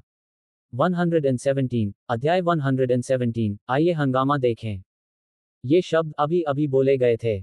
एक महिला पत्रकार ने सीधे पूछा, राष्ट्रपति स्टीवर्ट, आज आप ईस्ट ब्यूटी फार्मास्यूटिकल्स के लिए एक नए उत्पाद लॉन्च सम्मेलन का आयोजन कर रहे हैं, लेकिन अब तक एक भी प्रतिभागी नहीं आया है। इससे आप क्या बनाते हैं? जूलिया स्टीवर्ट ने जवाब दिया, भले ही कोई भी भाग लेने न आए, ये सम्मेलन योजना के अनुसार ही जारी रहेगा। आखिरकार इस सम्मेलन को आयोजित करने का हमारा मुख्य उद्देश्य हमारी कंपनी के नए उत्पाद की प्रभावकारिता को प्रदर्शित करना है। राष्ट्रपति स्टीवर्ट, क्या आपको अपनी कंपनी के नए उत्पाद पर भरोसा है, और क्या इसमें आपकी कंपनी की गिरती स्थिति को सुधारने और प्रॉस्पेरिटी फार्मास्यूटिकल के साथ प्रतिस्पर्धा करने का मौका है? एक पुरुष पत्रकार ने भी ये सवाल पूछा। जूलिया स्टीवर्ट ने दृढ़ निगाहों से देखते हुए जोर से जवाब दिया, मुझे हमारी कंपनी के नए उत्पाद पर पूरा भरोसा है। मुझे विश्वास है कि हमारी कंपनी के नए उत्पाद प्रॉस्पेरिटी फार्मास्यूटिकल्स के उत्पादों के साथ निश्चित रूप से प्रतिस्पर्धा कर सकते हैं और बाजार को फिर से हासिल कर सकते हैं। हालांकि जैसे ही जूलिया स्टीवर्ट ने बोलना समाप्त किया, हॉल के बाहर से एक तिरस्कारपूर्ण हंसी की आवाज आई। जूलिया स्टीवर्ट, आप वाकई काफी आत्मविश्वासी हैं। क्या आपको लगता है कि सिर्फ एक नया उत्पाद विकसित करके आप प्रॉस्पेरिटी फार्मास्यूटिकल के साथ प्रतिस्पर्धा कर सकते हैं? क्या तुम सपना देख रहे हो? आवाज सुनकर घटनास्थल पर मौजूद सभी लोग देखने के लिए मुड़ गए। उन्होंने लोगों के एक समूह को अकड़ते हुए हॉल में प्रवेश करते देखा। सबसे आगे साइलस जॉर्डन व्हीलचेयर पर बैठे थे, जिन्हें मिलरेड धक्का दे रही थी। मारिया हार्पर भी व्हीलचेयर पर थीं, जिसे जेरेड हार्पर धक्का दे रहे थे। जॉर्डन और हार्पर के अलावा डोनाल्ड स्टर्न, मास्टर स्टर्न परिवार, Dion well, young master well परिवार, मिस लुइस परिवार, दूसरी मिस अन्ना लुइस और अल्मा लुइस भी उपस्थित थे। इसके अलावा अन्य धनी परिवारों के युवा मालिक और युवा मालकिन भी उपस्थित थे। सभी ने भव्य वस्त्र पहने हुए थे और वे शालीनता और गरिमा के साथ व्यवहार कर रहे थे। उन्होंने ध्यान आकर्षित करने की मांग की। साइलस जॉर्डन और अन्य लोगों के आगमन को देखकर ईस्ट ब्यूटी फार्मास्यूटिकल्स की जूलिया स्टीवर्ट और उनके साथी उच्च स्तरीय अधिकारियों के चेहरे बिगड़ गए। इसमें कोई शक नहीं कि साइलस जॉर्डन और उसके साथी उन्हें चिढ़ाने के लिए ही यहां आए थे। अचानक सभी मीडियाकर्मी और पत्रकार उनकी ओर उमड़ पड़े। क्या मैं पूछ सकता हूं, यंग मास्टर जॉर्डन, क्या आप और ईस्ट ब्यूटी फार्मास्यूटिकल्स प्रतिस्पर्धी नहीं हैं? आप उनके उत्पाद लॉन्च सम्मेलन में क्यों आएंगे? युवा मास्टर जॉर्डन, आप अपने साथ इतने सारे लोगों को लाए हैं, क्या ये ईस्ट ब्यूटी फार्मास्यूटिकल्स के लिए समर्थन दिखाने के लिए है? वैसे young master Jordan, president Stewart ने कहा कि ईस्ट ब्यूटी फार्मास्यूटिकल्स का नया उत्पाद प्रॉस्पेरिटी फार्मास्यूटिकल्स के साथ प्रतिस्पर्धा करने में सक्षम है और बाजार को पुनः प्राप्त कर सकता है। आपके क्या विचार हैं? पत्रकारों ने उत्सुकतापूर्वक प्रश्न पूछे। साइलस जॉर्डन ने कैमरे की ओर देखते हुए खुशी से मुस्कुराते हुए कहा, हम यहाँ ईस्ट ब्यूटी फार्मास्यूटिकल्स का समर्थन करने नहीं, बल्कि इस तमाशे का आनंद लेने आए हैं। भले ही ईस्ट ब्यूटी फार्मास्यूटिकल्स ने नए उत्पाद बनाए हों, लेकिन वे प्रॉस्पेरिटी फार्मास्यूटिकल्स के उत्पादों के मुकाबले के नहीं हैं। बाजार पर दोबारा कब्जा करने की बात तो और भी असंभव है। ये देखकर कि पत्रकार अभी भी सवाल पूछ रहे थे, साइलस ने मजाक में कहा, ठीक है दोस्तों, आप लोग मेरा इंटरव्यू लेना बंद कर दें। आज का मुख्य पात्र ईस्ट ब्यूटी फार्मास्यूटिकल्स है और यह उनका घरेलू मैदान है। आप मुझसे ही इंटरव्यू लेते रहते हैं और उनके मुख्य किरदारों को नजरअंदाज करते रहते हैं। आखिर ये सब क्या है? हा हा हा। ये शब्द सुनकर सब लोग खिलखिलाकर हंस पड़े। हंसी की आवाज जूलिया और उसके साथियों को चुभ रही थी। राष्ट्रपति स्टीवर्ट, शायद हमें इस सम्मेलन को यहीं और अभी समाप्त कर देना चाहिए, हम और अधिक अपमान बर्दाश्त नहीं कर सकते। एक उच्च पदस्थ अधिकारी ने गुस्से में बात की। जूलिया ने गहरी सांस ली और कहा, उनकी चिंता मत करो, सम्मेलन जारी रहेगा। आह। अधिकारियों ने गहरी आह भरी, लेकिन जूलिया की इच्छाओं के विरुद्ध जाने की हिम्मत नहीं की। उनके पास सम्मेलन जारी रखने के अलावा कोई विकल्प नहीं था। उन्हें उम्मीद थी कि सम्मेलन जल्द ही समाप्त हो जाएगा। जल्द ही साइलस जॉर्डन और उनके साथी अपनी अपनी सीटों पर बैठ गए। मंच पर जूलिया और अर्नव को देखते हुए उनके चेहरे उत्तेजना से भरे हुए थे। साइलस जॉर्डन ने जूलिया स्टीवर्ट की ओर देखा और ताना मारते हुए कहा, जूलिया स्टीवर्ट, मैंने तुम्हें मेरे साथ सहयोग करने का अवसर दिया था, लेकिन तुमने इनकार कर दिया। आज मैं देखना चाहता हूं कि आप इस सम्मेलन का संचालन कैसे करेंगे और इसका समापन कैसे करेंगे। जूलिया के बोलने का इंतजार किए बिना अर्नव येगर ने कहा, युवा मास्टर जॉर्डन, क्या आपके हाथ और पैर ठीक हो गए हैं? आप तो पहले से ही खूब भागदौड़ कर रहे हैं और फिर भी दूसरों के मामलों में दखल देने का समय निकाल लेते हैं। ये सुनकर साइलस जॉर्डन इतना क्रोधित हुआ कि उसकी भौहें तन गईं और माथे की नसें फूल गईं। वह बहुत हैरान था। क्या उसके पिता ने इस आदमी के लिए डार्क वेब पर इनाम की घोषणा नहीं की थी? यह आदमी अभी भी जीवित और स्वस्थ क्यों था? वे अंतर्राष्ट्रीय हत्यारे क्या कर रहे थे? कमीने, दामाद, तुम्हारी हिम्मत कैसे हुई बिग ब्रदर जॉर्डन से इस तरह बात करने की? क्या आप जीने से थक गए हैं? व्हीलचेयर पर बैठी मारिया हार्पर ने अर्नव येगर पर चिल्लाया। अर्नव मुस्कुराया और बोला, ओह, क्या ये मिस हार्पर नहीं है? आप भी व्हीलचेयर पर क्यों हैं? क्या इसे ही कर्म कहते हैं? वैसे भी, चूंकि आप और यंग मास्टर जॉर्डन दोनों अब व्हीलचेयर पर हैं, तो आप दोनों वाकई एक जैसे लगते हैं। क्यों न हम सब एक साथ मिलें? मारिया हार्पर गुस्से में थी। काश वह आगे बढ़कर अर्नव का मुंह फाड़ सकती। उसे पूरा यकीन था कि उसका लकवा अर्नव की वजह से हुआ है, हालांकि उसके पास इसका कोई सबूत नहीं था। कमीने, तुम इतने गर्व क्यों दिखा रहे हो? आज के बाद ईस्ट ब्यूटी फार्मास्यूटिकल्स का अस्तित्व समाप्त हो जाएगा। एना लुइस ने अर्नव पर चिल्लाया। अर्नव ने लापरवाही से जवाब दिया, अगर आप कुत्ता बनना चाहते हैं, तो आपको कुत्ते होने की जागरूकता होनी चाहिए। जब मालिक ने कुछ नहीं कहा, तो तुम किस पर भौंक रहे हो? हरामखोर, तुम्हारी मौत अच्छी नहीं होगी। एना लुइस गुस्से से कांप रही थी। उसकी इच्छा थी कि वह अर्नव के टुकड़े टुकड़े कर दे। उसके शब्दों में स्पष्ट रूप से ये व्यंग्य था कि वे साइलस जॉर्डन के कुत्ते थे। ईस्ट ब्यूटी फार्मास्यूटिकल्स के अधिकारी मुस्कुराए बिना नहीं रह सके। अर्नव को उनसे निपटना बखूबी आता था। जूलिया स्टीवर्ट ने मुस्कुराते हुए अपना सिर हिलाया। इस आदमी की जुबान बहुत तेज थी। साइलस ने अपने गुस्से को दबाया और हाथ उठाते हुए कहा, ठीक है, चलो हम सब कम बोलते हैं और शो देखना जारी रखते हैं। मैं देखना चाहता हूं कि आज इस सम्मेलन में भाग लेने की हिम्मत कौन करता है। आवाज में कोई बदलाव नहीं आया था। हॉल के बाहर से एक तेज आवाज आई। जूलिया, अर्नव, देर से आने के लिए क्षमा करें, आवाज ने कहा। सभी ने मुड़कर देखा तो पाया कि हॉवर्ड स्टीवर्ट परिवार को लेकर हॉल में प्रवेश कर रहे थे। उनमें केनेथ स्टीवर्ट, जेफरसन स्टीवर्ट और बेटी भी शामिल थे। अरे, मुझे तो उम्मीद ही नहीं थी कि कोई सच में इस सम्मेलन में भाग लेगा। अरे, राष्ट्रपति स्टीवर्ट मिस स्टीवर्ट हैं, श्रीमान का होना तो बिल्कुल सामान्य बात है। स्टुअर्ट उसका समर्थन करेगा, आखिर वह परिवार का ही हिस्सा है। हाँ, मुझे डर है कि स्टीवर्ट परिवार के अलावा कोई और इस आयोजन का समर्थन नहीं करेगा। उपस्थित लोगों ने हल्की फुल्की गपशप शुरू कर दी। दादाजी, चाचाजी, पिताजी, चाची जी, आप सब यहाँ हैं। जूलिया स्टीवर्ट ने हॉवर्ड स्टीवर्ट और अन्य लोगों का अभिवादन किया। अर्नव ने भी सिर हिलाकर उनका अभिवादन किया। हॉवर्ड स्टीवर्ट और अन्य लोगों के बैठ जाने के बाद हॉल के बाहर से एक स्पष्ट आवाज आई। जूलिया, देर होने के लिए क्षमा करें, सड़क पर ट्रैफिक जाम था। सभी ने एक बार फिर अपना सिर घुमाकर देखा तो लोगों का एक समूह हॉल में प्रवेश कर रहा था। समूह का नेतृत्व एक महिला कर रही थी। सच कहें तो वह एक अविश्वसनीय रूप से खूबसूरत महिला थी। 118 अध्याय 118 चार महान दिव्य डॉक्टर। वह महिला लंबी और पतली थी। उसने ऊपर सफेद शिफॉन की कमीज और नीचे काले रंग की कैजुअल पैंट पहनी हुई थी, जिससे उसके शरीर की सुडौल आकृति उभर कर आ रही थी। उसके लंबे काले बाल बेतरतीब ढंग से बिखरे हुए थे, जिससे उसका नाजुक अंडाकार चेहरा दिखाई दे रहा था। उसकी त्वचा जैड की तरह थी। उसकी आंखें सुंदर और मोहक थीं, मानो स्वर्ग में स्थित कोई हिमकमल पूरी तरह से खिल गया हो, अद्वितीय। यह महिला कोई और नहीं बल्कि नैन्सी मैडॉक्स थीं। उसी क्षण उन्होंने नैन्सी मैडॉक्स को देखा। वहां मौजूद कई लोग हैरान रह गए। हे भगवान, क्या ये मिस मैडॉक्स नहीं है? उन्हें मस्कुलर डिस्ट्रोफी नामक बीमारी है और उनके दोनों पैर लकवाग्रस्त हैं, फिर भी वह खड़ी कैसे हैं? ये है असली मिस मैडॉक्स, ये तो बिल्कुल ही खूबसूरत हैं। मिस मैडॉक्स आखिरकार अपने चरम पर लौट आई हैं। घटनास्थल पर मौजूद कई लोगों ने विस्मय से आह भरी, उनकी आंखों में प्रशंसा के भाव थे। आधे महीने के इलाज के बाद नैन्सी मैडॉक्स को जिस मस्कुलर डिस्ट्रोफी की बीमारी थी, वह आखिरकार अर्नव येगर द्वारा ठीक हो गई। अर्नव येगर ने इस रहस्य को छिपा कर रखा ताकि सभी को चौंका सकें और कुछ लोगों को हैरान कर सकें। यह कैसे संभव है? इस अपंग व्यक्ति का इलाज कैसे हो सकता है? मारिया हापर सदमे में बुदबुदाए। उसकी आंखों में ईर्ष्या, जलन और नफरत भरी हुई थी। अब जब नैन्सी मैडॉक्स खड़ी हो गई, जबकि वह खुद व्हीलचेयर का सहारा ले रही थी, तो ये बात उसे पागल कर रही थी। धत तेरी की, उस कमीने ने तो नैन्सी मैडॉक्स को सच में ठीक कर दिया। सिंडी लुइस ने अपने दांत भींच लिए। उसकी आंखों में भी ईर्ष्या, जलन और नफरत भरी हुई थी। अन्य धनी युवतियों के मामले में भी यही सच था। वे ईर्ष्या के मारे पागलपन की हद तक पहुंच गए थे।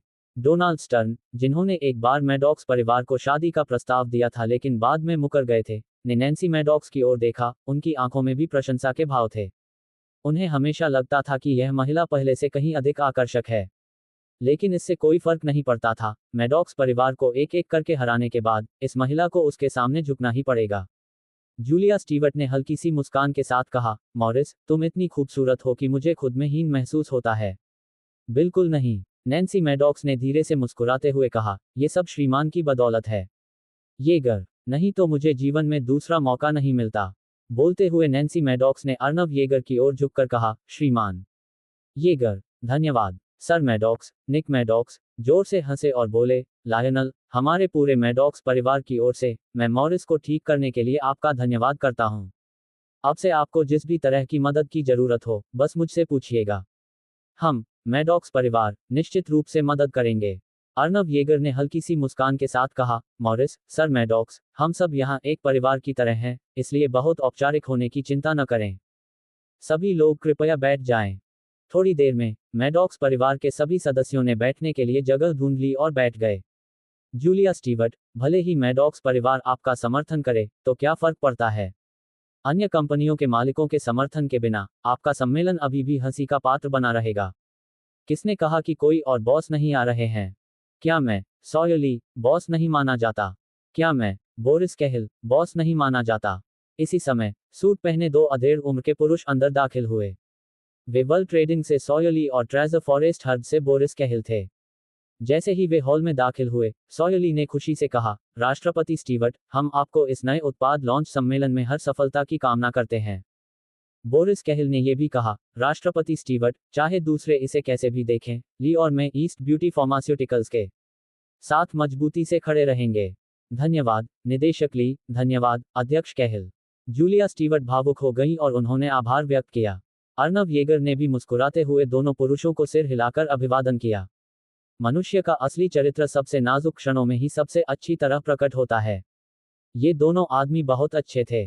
भविष्य में वे ईस्ट ब्यूटी फार्मास्यूटिकल्स के लिए बाजार विकसित करने में अग्रणी भूमिका निभा सकते हैं।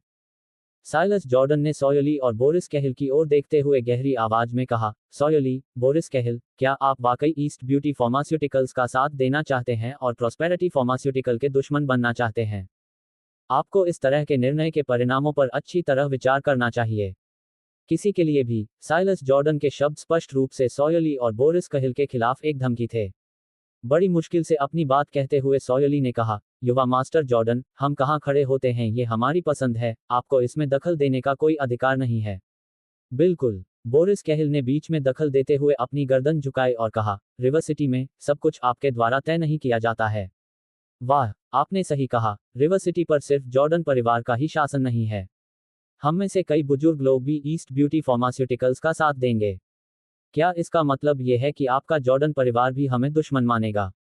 इस समय हॉल में कई गहरी आवाजें गूंज उठीं। सबने मुड़कर देखा तो 4 बुजुर्ग व्यक्ति पूरे बल के साथ अंदर आते नजर आए। इन चारों बुजुर्गों को देखकर हॉल में मौजूद भीड़ बिजली गिरने की तरह स्तब्ध रह गई।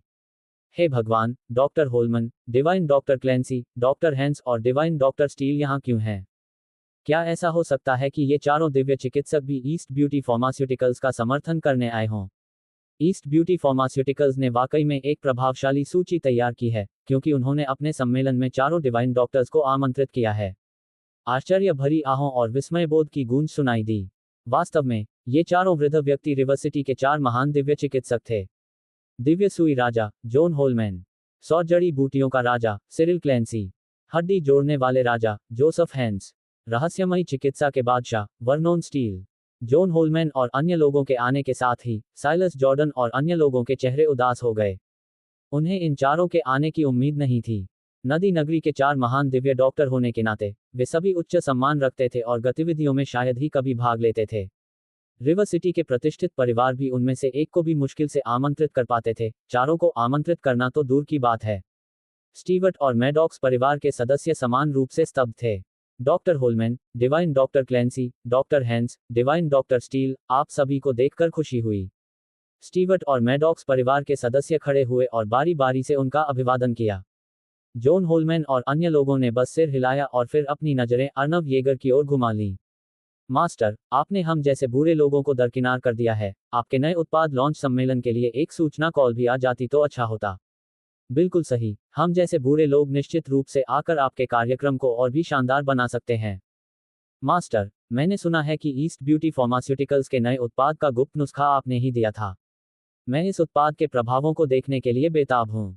जोआन होलमैन, सिरिल क्लैंसी और जोसेफ हैंस सभी ने अपनी भावनाओं को खुलकर व्यक्त किया।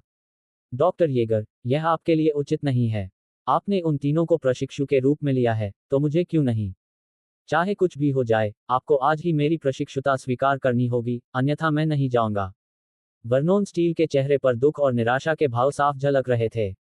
उसने शुरू में सोचा था कि अर्नव येगर ने केवल 2 प्रशिक्षुओं, जॉन होलमैन और सिरिल क्लैंसी को ही स्वीकार किया था, लेकिन यह जानकर उसे आश्चर्य हुआ कि उन्होंने जोसेफ हैंस को भी प्रशिक्षु के रूप में लिया था और उसे छोड़ दिया था। उस क्षण हॉल में उपस्थित सभी लोगों ने 4 महान दिव्य चिकित्सकों के शब्दों को सुनकर अपनी आंखें चौड़ी कर लीं, और वे एक बार फिर बिजली के झटके से त्रस्त हो गए। इससे मीडियाकर्मियों को भी काफी झटका लगा। हे भगवान, ये युवक आखिर कौन है? Divya doctor Holman, Divya doctor Clancy और डॉक्टर हैंस वास्तव में उनके शिष्य हैं। इतना ही नहीं, दिव्य डॉक्टर स्टील इस बात से भी परेशान प्रतीत होते हैं कि उन्हें प्रशिक्षु के रूप में स्वीकार नहीं किया गया। ऐसा लगता है कि चारों महान दिव्य चिकित्सक इस युवक के कारण ही यहाँ आए हैं। मीडियाकर्मी लगातार बातें कर रहे थे। अर्नव येगर को देखने का उनका नजरिया आश्चर्य और जिज्ञासा से भरा हुआ था। 119 अध्याय 119 सबसे भव्य प्रेस कॉन्फ्रेंस। साइलस जॉर्डन और अन्य लोगों के चेहरे और भी अधिक काले पड़ गए।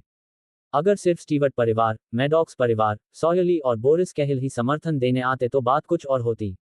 लेकिन उन्हें आश्चर्य हुआ कि रिवर सिटी के 4 महान दिव्य डॉक्टर भी वहां आ गए थे। यह उनकी उम्मीदों से बिल्कुल परे था। आपको ये जानना चाहिए कि भले ही आज कोई और ना आए, केवल 4 महान दिव्य चिकित्सकों की उपस्थिति ही पर्याप्त होगी। यह कैसे संभव है कि यह नीच व्यक्ति चारों महान दिव्य चिकित्सकों को जानता है? मुख्य बात यह है कि डॉक्टर होलमैन, क्लेंसी और हैंस सभी उनके शिष्य हैं, और डिवाइन डॉक्टर स्टील ने तो उन्हें अपना गुरु स्वीकार करने की भीख भी मांगी थी। सिंडी लुइस और लूसी लुइस बेहद गुस्से में थीं। साइलस जॉर्डन, शेल्टन जॉनस्टन और मारिया हार्पर भी बेहद गुस्से में थे।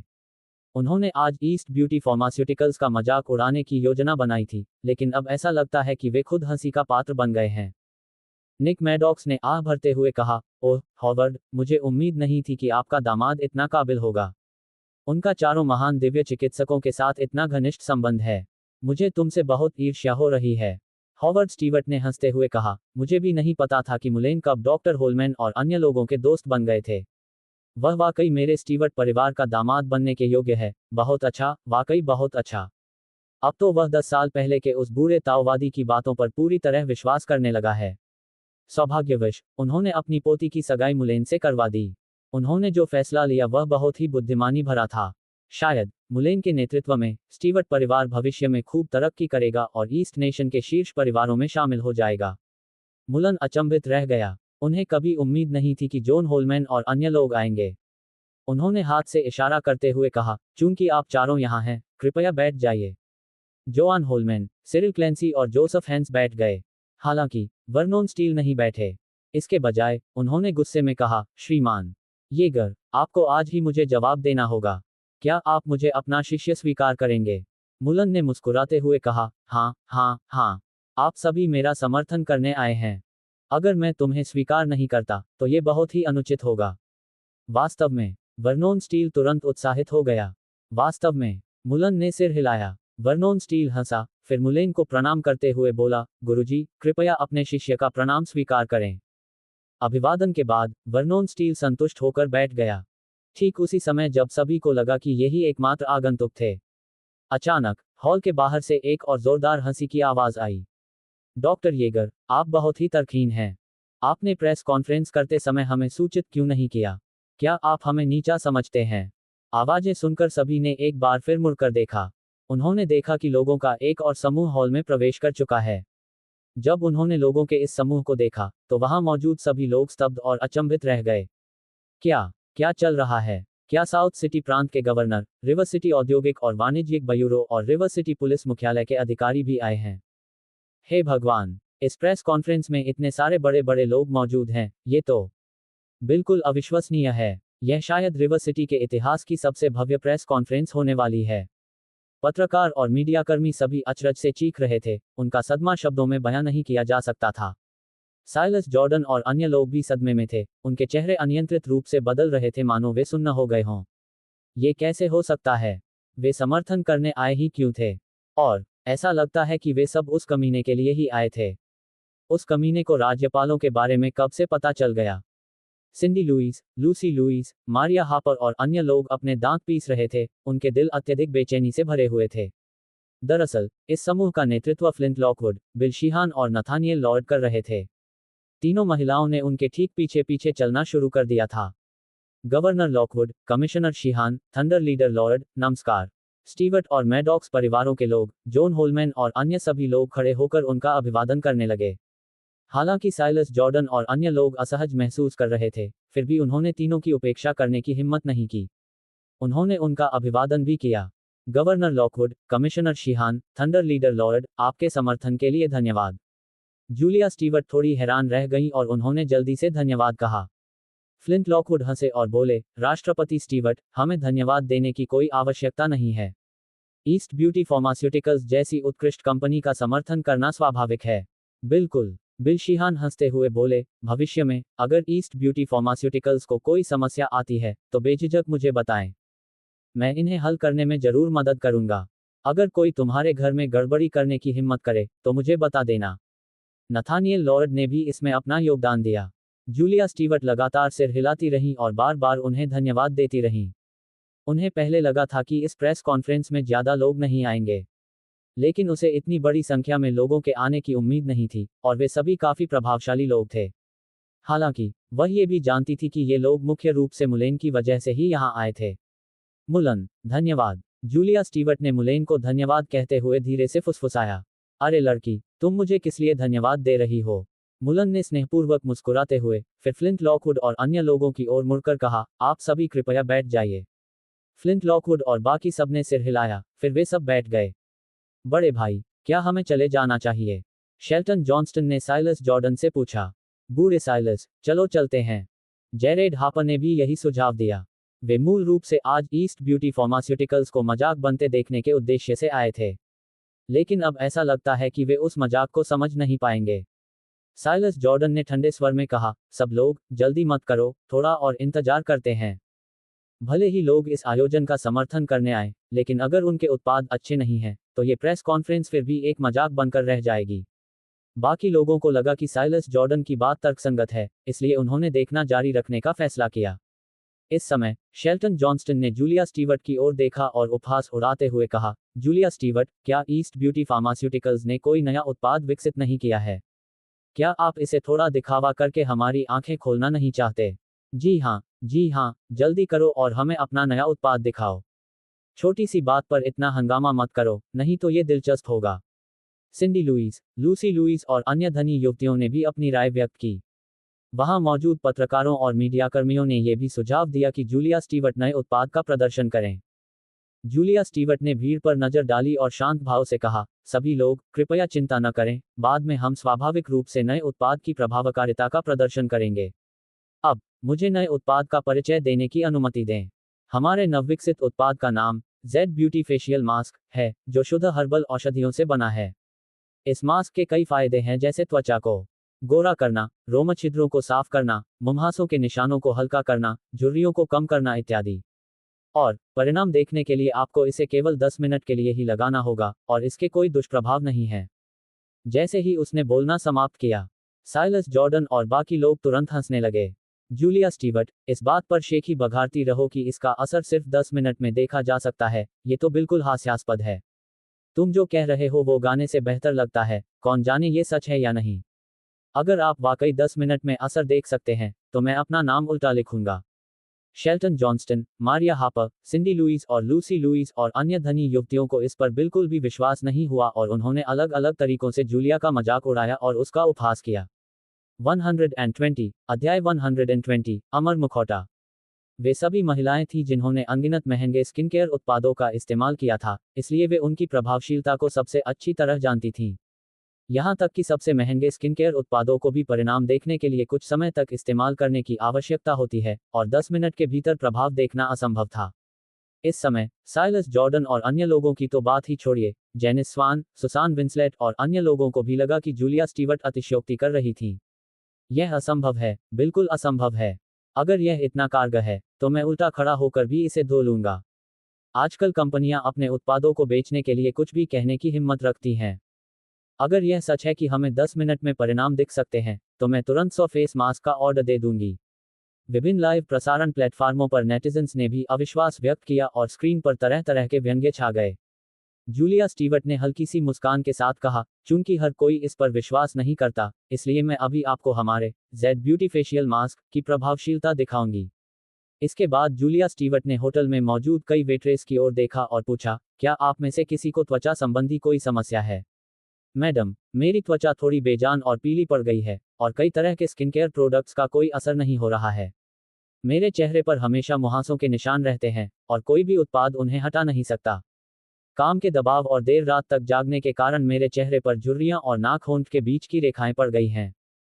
तीनों वेट्रेस ने अपनी त्वचा संबंधी समस्याओं का खुलासा किया। बहुत अच्छा, आप तीनों ही ठीक रहेंगे। जूलिया स्टीवर्ट ने सिर हिलाया और कहा, कृपया पहले अपना मेकअप हटा लें और उसके बाद हमारा फेस मास्क लगाएं। ठीक है, मिस। तीनों वेट्रेस सहमत हो गईं और हॉल से चली गईं। कुछ ही समय बाद तीनों वेट्रेस मेकअप हटाने के बाद वापस आईं। जैसा कि उन्होंने बताया, एक का रंग फीका और पीला था, एक के चेहरे पर मुहासों के कई निशान थे, और एक के चेहरे पर झुर्रियां और नाक होंठ के बीच की रेखाएं थीं। जब तीनों वेट्रेस पहुंची, तो जूलिया स्टीवर्ट ने किसी से उनके चेहरों की तस्वीर लेने को कहा और उसे बड़ी स्क्रीन पर दिखाया। इसके बाद जूलिया स्टीवर्ट ने खुद 3 फेस मास्क निकाले और उन्हें तीनों वेट्रेस पर लगाया। जूलिया स्टीवर्ट ने समय देखा और कहा, चलिए अब उल्टी गिनती शुरू करते हैं। 10 मिनट में मैं उनसे मास्क हटवा दूंगा।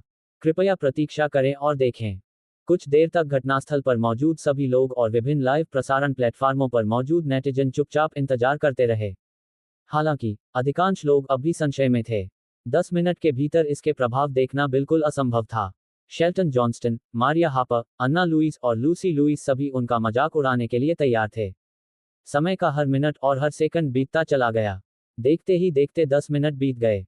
जूलिया स्टीवर्ट, 10 मिनट पूरे हो गए हैं। उन्हें जल्दी से अपने मास्क उतारने दें और सभी को इसके परिणाम देखने दें। शेल्टन जॉनस्टन ने उपहास किया। जूलिया स्टीवर्ट ने तीनों वेट्रेस की ओर देखा और मुस्कुराते हुए कहा, कृपया मास्क हटा दें। सभी कैमरे तीनों वेट्रेस की ओर केंद्रित थे। तीनों वेट्रेस ने एक ही समय पर अपने मास्क हटा दिए, और ठीक उसी क्षण जब तीनों वेट्रेस ने अपने मास्क हटाए, पूरा हॉल अचानक शांत हो गया। सभी की आंखें हैरानी से चौड़ी हो गईं, सब अविश्वास से भरे चेहरों को ध्यान से देखने लगे। आश्चर्य, संदेह, आश्चर्य, सबके चेहरों पर तरह तरह के भाव दिखाई देने लगे। कुछ सेकंड बाद पूरा दर्शक वर्ग गुस्से से उबल पड़ा और खुशी से फट पड़ा। हे भगवान, मैंने इसे गलत नहीं देखा। ये सिर्फ 10 मिनट का समय है और हम इतना महत्वपूर्ण प्रभाव देख सकते हैं। तीनों वेट्रेस की त्वचा काफी गोरी हो गई है और मुहासों के निशान और झुर्रियां काफी हद तक कम हो गई हैं। यह अविश्वसनीय है। अमर मुखौटा, ये एक अमर मुखौटा है। दर्शक दीर्घा में मौजूद हर कोई आश्चर्य से चीख रहा था, खासकर महिलाएं, जो पागलों की तरह व्यवहार कर रही थीं। जेनिस स्वान उत्साह से कांप रही थी और जल्दी से खड़ी होकर बोली, राष्ट्रपति स्टीवर्ट, हम दोस्त हैं। आपको मेरे लिए 100 मास्क आरक्षित करने होंगे। नहीं, 100 मास्क पर्याप्त नहीं है। मेरे लिए एक बॉक्स आरक्षित कर दीजिए। राष्ट्रपति स्टीवर्ट, मेरे लिए भी एक बॉक्स छोड़ दीजिए, मुझे इस मास्क की बहुत जरूरत है। सुसान विंसलेट अपनी खुशी को रोक न पाने के कारण खड़ी हो गईं। सिस्टर जूलिया, हमें सबसे पहले इस तरह का अच्छा मास्क इस्तेमाल करना चाहिए। स्टीवर्ट बहन, हम इसे मुफ्त में नहीं लेंगे। हम कितना भी पैसा खर्च करने को तैयार हैं। स्टीवर्ट और मैडॉक्स परिवारों की महिलाएं भी इस मास्क को खरीदने के लिए खड़ी हो गईं। सॉयली चिल्लाया, राष्ट्रपति स्टीवर्ट, आपने इनमें से कितने मास्क बनाए हैं? मुझे उतने ही चाहिए जितने आपके पास हैं, और हम अभी अनुबंध पर हस्ताक्षर कर सकते हैं। राष्ट्रपति स्टीवर्ट, मेरे रिश्तेदार ई-कॉमर्स का कारोबार चलाते हैं। कृपया मेरे लिए भी कुछ मास्क छोड़ दीजिए। बोरिस कैहिल भी बेहद उत्साहित होकर खड़े हो गए। शुरू में उन्हें ईस्ट ब्यूटी फार्मास्यूटिकल्स के नए उत्पादों से ज्यादा उम्मीदें नहीं थीं। लेकिन अब इसका वास्तविक प्रभाव उनकी आंखों के सामने था, जिससे उन्हें इस मास्क की अपार क्षमता का एहसास हुआ। एक बार बिक्री के लिए उपलब्ध होते ही यह बाजार में तहलका मचा देगा। सिरिल क्लेंसी ने कहा, इसमें कोई आश्चर्य की बात नहीं है कि गुरु ने ये गुप्त नुस्खा प्रदान किया। ये तो वाकई अद्भुत है। जॉन होलमैन ने कहा, यह मास्क अद्भुत है। मैं कुछ डिब्बे ऑर्डर करना चाहता हूँ। जोसेफ हैंस ने मजाक में कहा, श्रीमान हेफना, आप मास्क क्यों खरीद रहे हैं? क्या आप इसे अपने गुलदाउदी जैसे चेहरे पर इस्तेमाल करने की कोशिश कर रहे हैं? इससे कोई फायदा नहीं होगा। तुम्हें कुछ भी नहीं पता। जोआन होलमैन ने जोसेफ हैंस पर एक नज़र डाली और कहा, ऐसे चमत्कारी मास्क के साथ भविष्य में बिक्री निश्चित रूप से बहुत अच्छी होगी, और अगर आप देर करते हैं तो आप मौका चूक जाएंगे। मुझे कुछ डिब्बे खरीद कर रख लेने चाहिए, ताकि भविष्य में जब मैं दोस्तों और रिश्तेदारों से मिलने जाऊं तो उन्हें उपहार के रूप में दे सकूं। जोसेफ हैंस ने अपनी जांघ पर हाथ मारते हुए कहा, वाह, ये बात मेरे दिमाग में क्यों नहीं आई। फिर मुझे भी कुछ डिब्बे खरीद कर स्टॉक करना होगा। सिरिल क्लेंसी और वर्नोन स्टील ने भी सहमति में सिर हिलाया और उपहार के रूप में कुछ बक्से खरीदने की योजना बनाई। यह कैसे, ये कैसे संभव है? शेल्टन जॉनस्टन गुस्से से पागल होने ही वाला था। मैंने इसे गलत तो नहीं देखा, है ना? हम इसका असर सिर्फ 10 मिनट में देख सकते हैं। मारिया हापर ने दांत पीसते हुए कहा, क्या वे तीनों वेट्रेस जूलिया स्टीवर्ट की भेजी हुई हो सकती हैं? जेरेड हापर ने गंभीरता से कहा, भले ही वे पौधे हों, लेकिन इसका प्रभाव हमारी आंखों के सामने ही है। यह मुखौटा वाकई असाधारण है। शेल्टन जॉनस्टन ने साइलस जॉर्डन की ओर देखते हुए चिंता से कहा, बिग ब्रदर, एक बार यह मास्क बाजार में आ जाए तो इससे हमारी प्रॉस्पेरिटी फार्मास्यूटिकल पर निश्चित रूप से बहुत बड़ा प्रभाव पड़ेगा। काय करते? साइलस जॉर्डन का चेहरा उदास था। उसने एक शब्द भी नहीं कहा, लेकिन उसका दिल बेहद सदमे में था। उन्हें कभी उम्मीद नहीं थी कि ईस्ट ब्यूटी फार्मास्यूटिकल्स इतना अच्छा उत्पाद बनाएगी। हालांकि क्योटो के एक प्राचीन चिकित्सक परिवार से खरीदी गई गुप्त विधि से तैयार किया गया मुखौटा पहले से ही बहुत अच्छा था। इसकी तुलना ईस्ट ब्यूटी फार्मास्यूटिकल्स द्वारा उत्पादित उत्पाद से बिल्कुल नहीं की जा सकती थी। धत तेरी की, सब कुछ अप्रत्याशित दिशा में विकसित हो रहा था। अरे वाह, यह मास्क तो कमाल का है। हम इसका असर सिर्फ 10 मिनट में देख सकते हैं। यह सचमुच एक अमर मुखौटा है। ये बाजार में कब उपलब्ध होगा? मुझे ये खरीदना है। 10 मिनट में ही इसके प्रभाव को देखकर मुझे डर है कि इसके दुष्प्रभाव मामूली नहीं होंगे। क्या आपने राष्ट्रपति स्टीवर्ट की बात नहीं सुनी? यह मास्क शुद्ध पारंपरिक औषधि से बना है, जिसका कोई दुष्प्रभाव नहीं है। विभिन्न लाइव प्रसारण प्लेटफार्मों पर नेटिजन्स भी इस मास्क को लेकर दीवाने हो गए, और हालांकि कुछ नेटिजन्स संशय में रहे, लेकिन अधिकांश लोग इस मास्क से पूरी तरह प्रभावित हो गए।